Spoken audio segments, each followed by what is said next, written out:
I kind of came up with the formula to help people, because my purpose in life is to bring people to their greatness and let them. One of my favorite movies as a kid was Pay It Forward, and for years I was in significance and certainty. And as Tony says, you'll never be happy if you're focused on significance and certainty.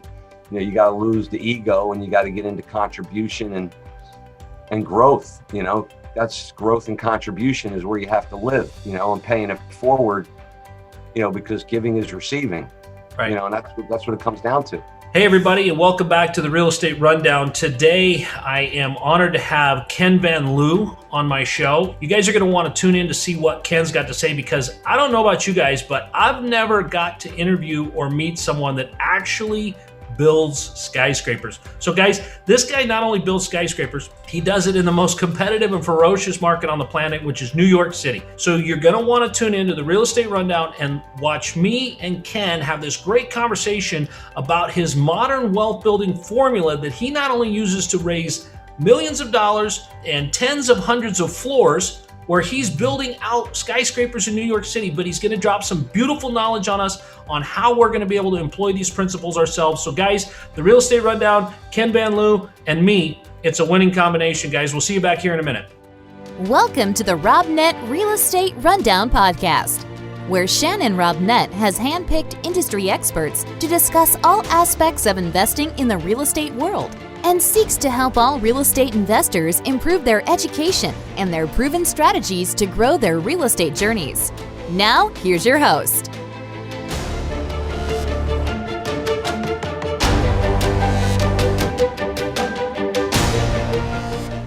Hey guys, welcome to the Real Estate Rundown. Today, my guest is Ken Van Liew. Ken, welcome to the show.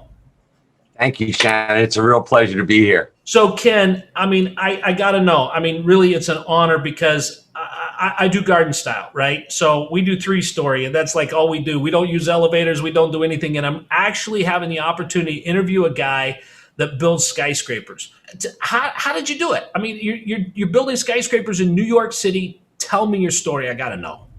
Absolutely. It was very fortunate. I kind of fell into it. And it started when I was 17. My Little League coach gave me a job one summer working on a major dam rehabilitation. And I had this taste for big time construction for my last 2 years in high school. And I go to college and I wasn't the smartest guy in the tool shed, I guess you could say, the sharpest tool in the tool shed. I created the 6-year plan in college.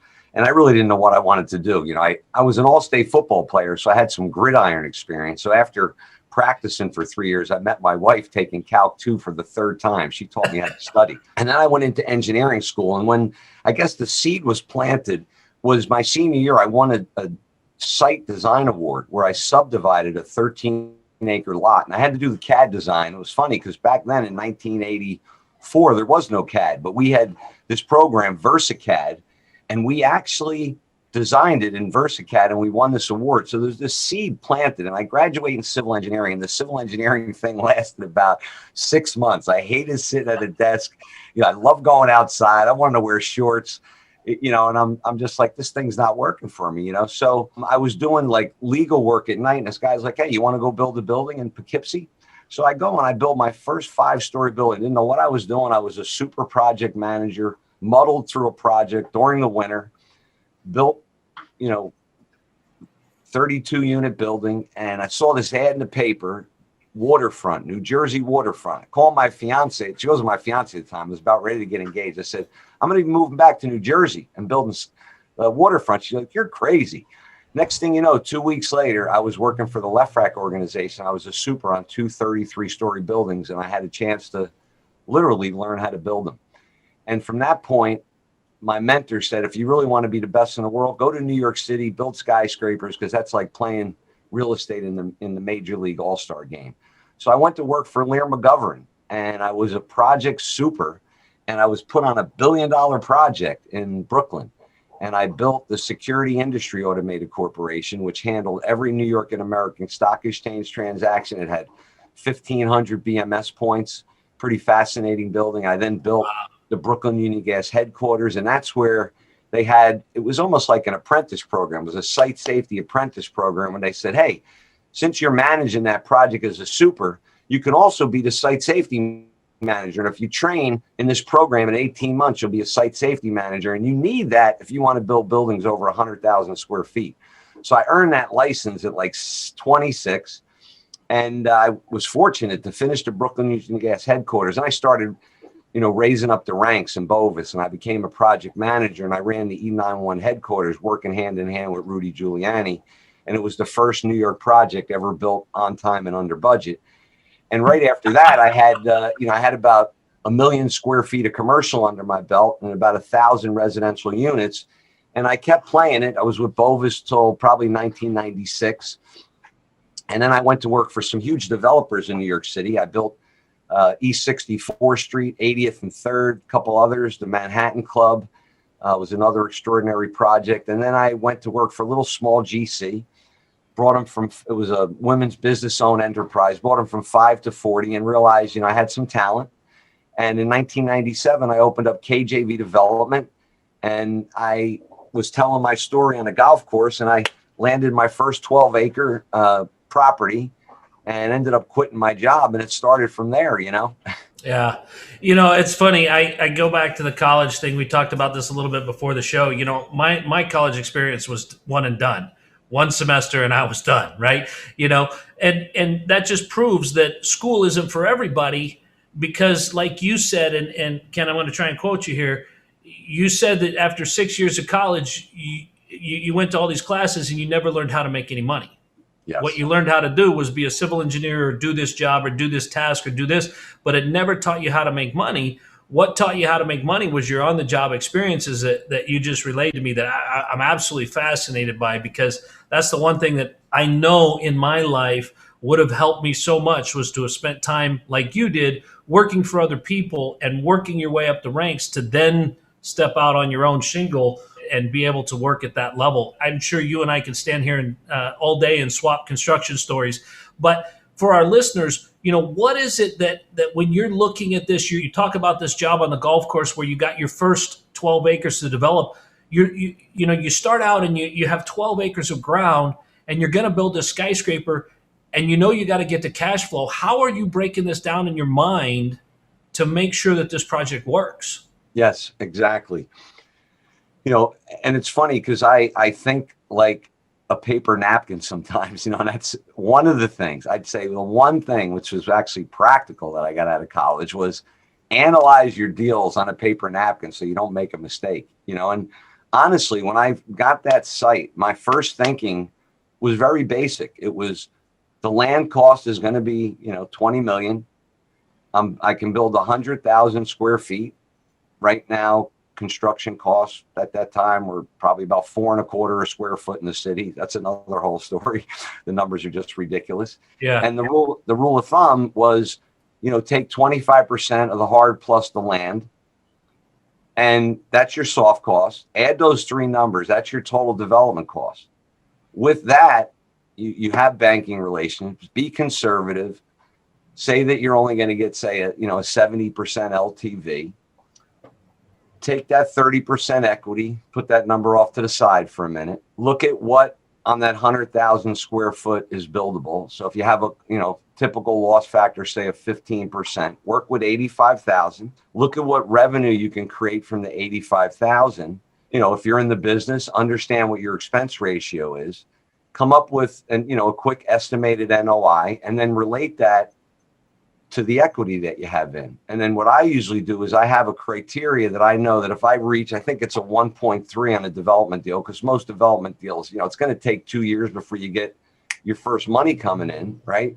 So you need like a 1.3 ratio in order to be able to syndicate it, right? So my first thinking on a project is that aspect. And, and that's kind of what I incorporated, that I call it the top-down thinking that I brought into a formula where people, doing residential can go, wow, if I treat that and I syndicate this single family home and someone gives me money, I make an extraordinary return. So the concept works well across the board, So I want everybody to take, and I want you to stop this right now. And I want you to rewind it. And I want you to get a piece of paper, because what Ken just told you was very similar to the formulas that I use when I look at what can I build and will it work. So guys, he just laid out for you how to do this with a single family home, a duplex, a fourplex, a 12plex, whatever the number is of units. He just told you guys what you got to do, where you're going to get your money, what kind of rents you got to have. He just laid it all out for us. So guys, go back, rewind this, and listen to that again. I wish I had the ability to animate this and really show it, where he is explaining to you line by line by line, guys, how to pencil a deal and know on a napkin, without spending a boatload of money, without spending hours and hours and months and spreadsheets, whether or not it's going to work in 10 minutes. Yes. And then start digging in. Ken, that is absolutely pure gold, what you just said. That's amazing. That's amazing. And that's what I coined my paper napkin analyzer, because, when my professor, and I honestly swear, because when I went to NYU and I was like, I got all these degrees, civil engineering, I don't want to be an engineer. I want to learn how to do real estate. And, I went to this curriculum. Like, oh, you need to take this class. I'm like, no, I'm not taking that class. All right. I could teach that class. I want to learn something international, and I want to learn how to do deals. I want to learn how to analyze a deal. And I remember the guy saying, and I swear the first deal I did, I kept the paper napkin. You put it in a frame. Yeah. And what that paper napkin does, it gives you that snapshot at stabilization. And then you go, okay, let me now look at, the other, components of how I can, increase the return, right? You have your mortgage reduction return, you have your depreciation, you have your appreciation, and you add on your cash on cash. Then the next thing your IRR is looking good, and, or better than what it was, and you can move on it, But, Ken, it's so funny because sometimes people take, they call it a deep dive, where they go in and they got this really fancy spreadsheet. The next thing you know, you're so far from the truth, right? It doesn't even make sense. It's not relatable. And if you can't make this explainable in a napkin, if you can't make this deal make sense in a 4-inch square, it's probably not going to work. Yes. Because to get to that derivative, or to, we got to multiply by this, we got to do this market research, we got to project out, we got to this, we got to that.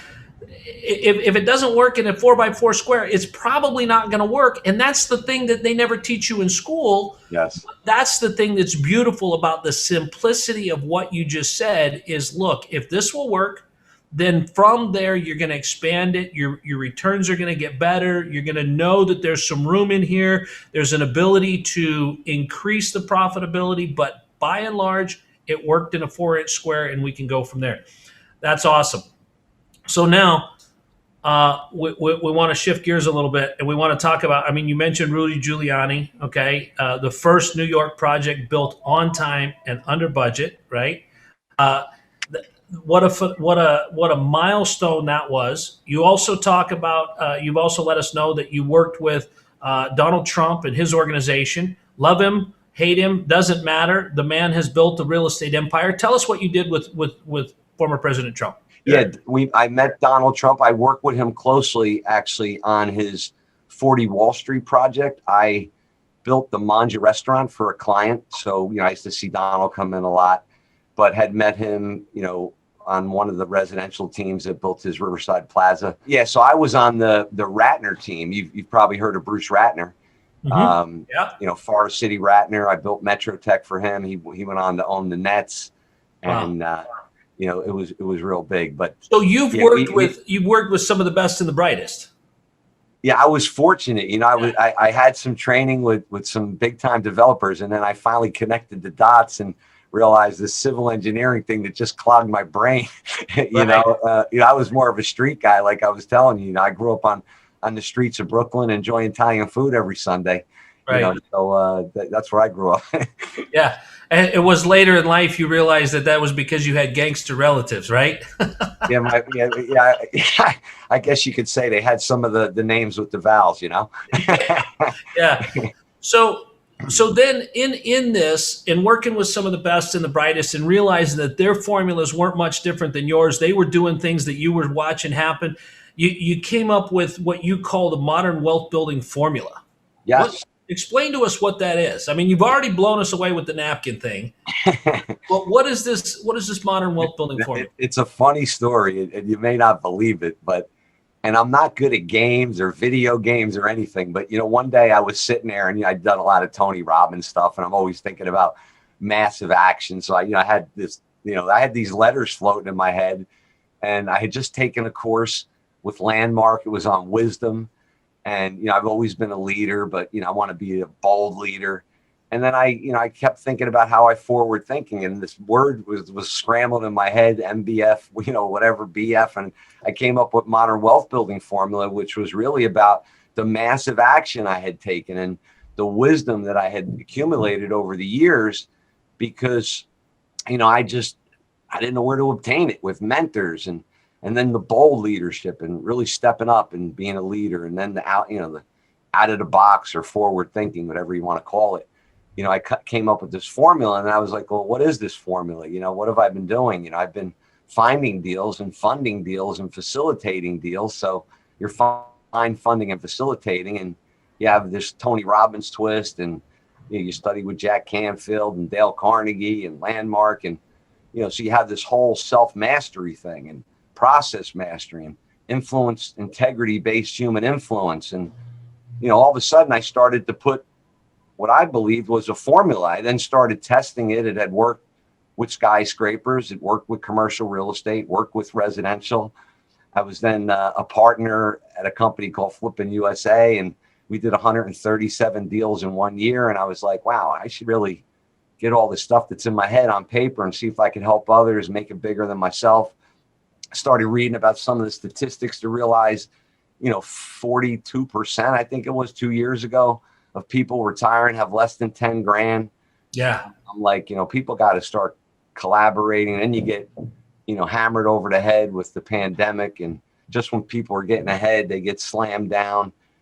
So I kind of came up with the formula to help people, because my purpose in life is to bring people to their greatness and let them. One of my favorite movies as a kid was Pay It Forward, and for years I was in significance and certainty. And as Tony says, you'll never be happy if you're focused on significance and certainty. You got to lose the ego, and you got to get into contribution and growth. That's growth and contribution is where you have to live, and paying it forward, because giving is receiving, right. And that's what it comes down to. Yeah.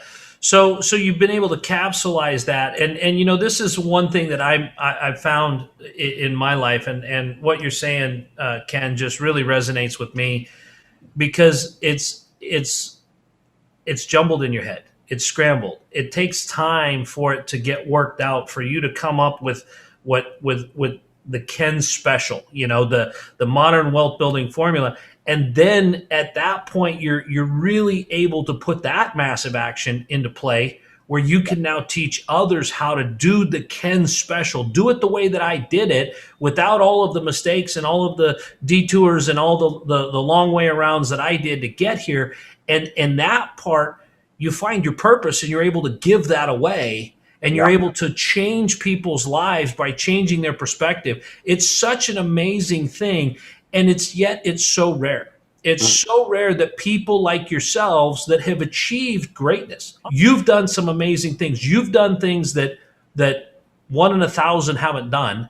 And yet you're able and willing, that's the key word, you're willing to give that away with your modern wealth building formula, and being able to help people do that. That is truly, truly extraordinary. And, it's something that very few people do. Thank you very much. And I admire what you're doing, because, you shared with me, you were fortunate to have someone at least show you maybe a little quicker than I. You had some generations there. I started, my dad climbed telephone poles, and my mom was a bank teller, and right. I guess my journey was a little bit, I would say, more sporadic.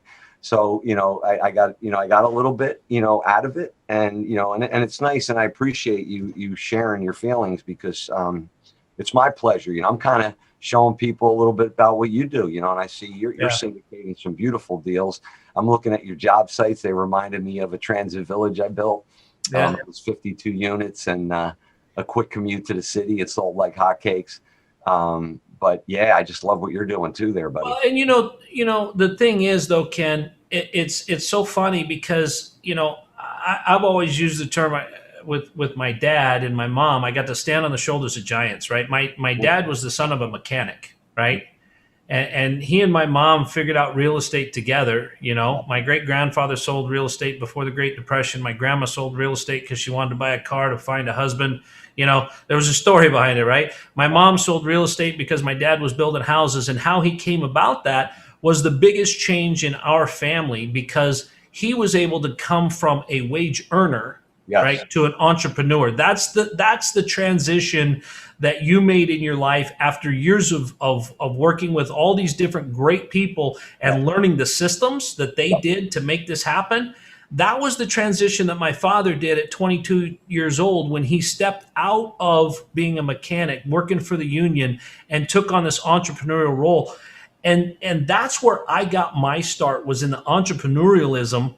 But I didn't have any banking background. I didn't have any business background. I didn't have any apartment building background. I didn't get any of those things. I went straight into business. So nobody's going to let me peek at their business model, right? Yeah. And so I had to hard knock my way through this. But the thing that I've also, like you, I think I've found the greatest satisfaction in the last couple of years is this giving back. Is this, you know, I got a challenge. You got the modern wealth building formula. That sounds nice, right? Now I got to come up with something that sounds nice too, but it's about that. And the podcast for me is a way to do that, because I'm able to bring people like you, which I got to tell you, Ken, I can't tell you how much we appreciate having someone like yourself with your experience on the show to be able to tell us these things that, you know, Boise, Idaho, we got a 20-story building. That's the tallest one we got, right? Your third project was a 33-story, right? So we're already outclassed by what you did, you know, a couple years back. But what I'm looking at is you're giving this knowledge to us,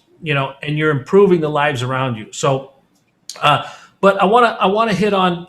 You mentioned you guys. You were working with a company, Flippin' USA. You worked on flipping houses. You know, how was that process compared to building skyscrapers? Yeah, and you know, the funny thing was, and so you can get the context of working on flipping houses. So I came in as a partner CEO to take a model and bring it national. So I came in with the skyscraper top-down thinking to what I call was a group of misfits that had a synergy. And what we did was I looked at what they did and we studied it, and we then put a system behind it with software where literally we would scrape all the auction sites. Things would light up on the board. We had an office with ping pong tables, trampolines, TV studios, like couches, fun. And what we would do is we'd scrape sites. Things would light up that was below market value because we would be extracting from Zillow. Then I had Facebook Live, where I had analytical managers in cubicles analyzing properties, calling foreclosures. I had failed. I called them reconnaissance managers. One guy was a Marine. He set up the team. I had bank keys. I was going in houses. We would literally go to 7-8 auctions a week, and we were hitting it hard. So we bought, you know, over 10 a month. And we put the system together. And then I knew it wasn't going to last because I was doing the development side of Flippin' USA. I purely went there to see if the formula would work, because most people will say you don't need other people's money to do wholesaling. But when you want to scale it like this, you need other people's money, right? I had people handing me stacked of certified checks going in. I was paying them 20% all day long. We were making 200% return, selling the projects back to us, doing retail, making another revenue stream. And that's why I went to Flippin' USA, to prove the modern wealth building formula. As soon as I proved it out, I left. I then seen, I got to write this book. I got to get into some bigger stuff, get back into the city. I went, you know, into New York. I actually had a concrete company. I cracked the code in New York. As I told you, you know, you got to crack the code. We built New York. We built skyscrapers non-union. And then, you know, my recent transaction, we bought a $6 million mortgage for 2.8. We got a CVS. We got affordable housing. We have market rate housing, 20,000 square foot office, restoring a 100-year-old restaurant, doing some multi-use. And people are sending us stuff from the city, but the city is shaky right now, but it's going to come back. Ken, I think that what you're getting ready to prove again is that a formula that works in one environment, truly tested through several environments, will keep working. right? I mean, I believe that your modern wealth building formula applied to a really robust market or a flipping market, because I'm going to assume the timeline on the flipping market was not such a great financial time, right? It worked there. It worked during the good times. The concrete company worked when it was great. It's going to work when it's down. Things are going to be changing, but the modern wealth building formula, the baseline for all this is not changing. It's still that 4x4 napkin, and it still works the same flipping way, right? You know, the best thing you just said, it's kind of been my cycle, you know, my cycle formula. Like, you know, the one thing I teach is, you know, then they go, well, you know, what do you want to do in real estate? I said, you need to look at what produces a rate of return, because the structure is all the same, you know, and if the risk is rewarding, you take it, you know? So, you know, you got to be equipped, and the formula works across the board in any market, any cycle. And that's why I created it, so you could be prepared to weather the cycles in real estate. Right. There's a cycle now, like I said, I believe you mentioned, you know, Idaho is benefiting because everybody's scurrying. New Jersey, there's no inventory. Right. So there's opportunity. We're gearing up, making more relationships with family office. We're going to start buying, and we're rocking and rolling. We're pumping projects into the planning board. Zoom meetings, crazy. You know how it is. Yeah. A little slower, but it's moving. And that's the same thing, right? It's all coming back to the way it started with that first 12-acre project. It's that same napkin sketch. It's just now we got a new project to put on there, but the same formula has to work.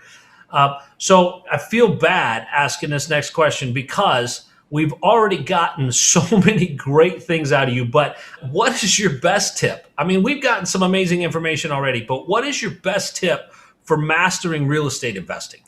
You know, I hate to say it, but you need to believe, you know, and I think the belief system is, you know, 90% of all millionaires are in real estate. You know, if you're concerned about diversification, you can create diversification through real estate by getting in different markets, different sectors. I think in anybody's portfolio, you need real estate. Real estate's tangible. But it first comes with belief, because if you don't believe you can do it, you can't do it.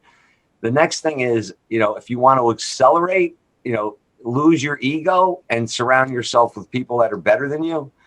You know, till this day, I'm always looking for somebody that's better than me, because, you know, you want to go on vacation once in a while. You know, it's nice to work. If you have a passion for it, you know, I could work all day and just because I enjoy it, but you know, there's other ways to spend your time. You got to have fun energy, Zeus energy, aspirational energy, and goddess energy. You know, that's what it's all about. But, you know, I would say those two tips, and have some fun with it, you know, be able to laugh at yourself.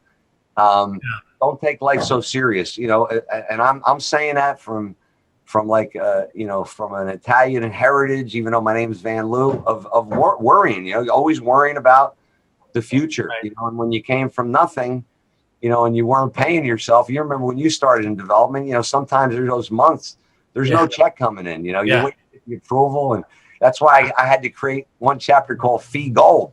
So you can fees while you're going through the process. Because when I got started, you know, I didn't have the equity, you know.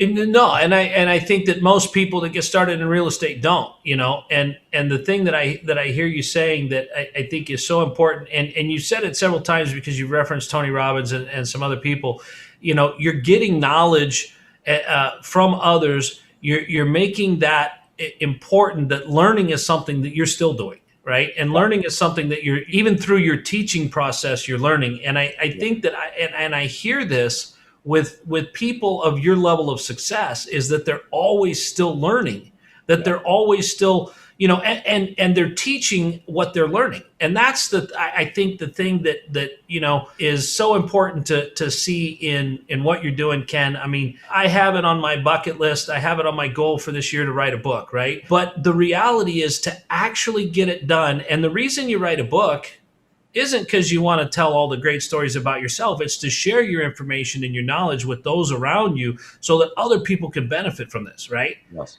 I mean, this has got to be one of my favorite episodes, honestly. And no offense to anybody else that I've had on my show, but this is really, really hitting me right in the heart here.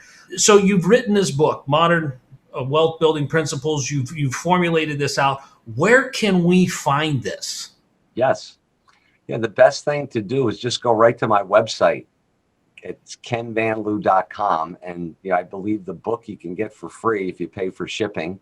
And we also have a free 45-minute strategy session that you can sign up for. And Shannon, I'd be glad to send you a few books in the mail. I'd love it. I have a book club with my employees that I pay them. I pay them $1 for the first book, and I double that every book they read, and they got to write a 3-page book report, right? But nice. There's 13 books in the year. So at the end of the year, if they've read the books, I've paid them $5,000, right? And I had somebody ask me, you already know the answer to this question, but I had somebody ask me, why would you pay your employees $5,000 to read books? I said, because it's going to make me 50 in the first year with the knowledge that they've received, right? I mean, we're not talking about Harlequin romance novels, right? I mean, we're talking about with a lot. Yeah. And so that is brilliant. Yeah. That is brilliant. I mean, it all starts with alignment. What's a better way to do than that? Exactly. I love that idea. And one of the books on there is Money, Master the Game with Tony Robbins, right? I mean, he makes it so simple. He breaks it down so simple that it doesn't matter if you hate real estate, you can't read that book and go, real estate's a dumb idea. You look at that and you go, man, this is genius, right? And it really helps people to understand the value of learning, right? So I can tell you next year, your book's going to be on our list of books to read. And if you guys want to know what books they are, send me an email and I'll send you my book list. There's 13 books on there. But Ken Van Liew can be found at kenvanliew.com. You can get the book there. And we're going to have to wrap this up because Ken's a busy guy. But Ken, I really, really appreciate you coming on the show. Is there anything else I can squeeze out of you? I mean, this has just been a juicy, juicy episode, but is there anything else you want to tell my listeners?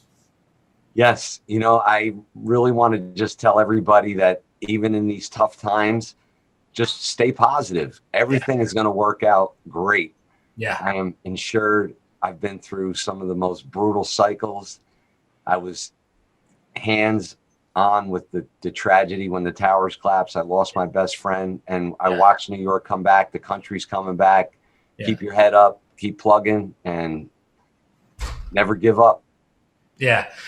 Ken, those are great words. And for those of you that are going through tough times, like Ken illustrated there, tough people make it. Yes. And we are a tough nation. We've got great entrepreneurs that are out there. So Ken, I really, from the bottom of my heart, I thank you for being on the Robnett Real Estate Rundown. Thank you so much for your time. I'm looking forward to reading your book. I'll have it done a week after I get it for sure. Thank you, Shannon. It's been my pleasure. So guys, if you want to know more about the modern wealth building principles, go find kenvanliew.com. You can see him there. He's on Instagram, Facebook, Twitter, all the usual places. And you can find it in the link below that's attached with this video, so you can find him there. But guys, thanks for tuning in. If you have some feedback you'd like to share, please leave a comment in the notes section. If you enjoyed this episode, please share it with your friends by using social media buttons right below there. And don't forget to subscribe to our show on iTunes to get an automatic episode updates on our modern wealth building formula and everything that Ken's got going on. And finally, please take a minute and leave us an honest review and rating on iTunes. We sure appreciate that because at the end of the day, we're trying to make this a better show for you guys. Thanks for listening. Ken, thanks again for being on the show. We'll talk to you all soon. Thank you.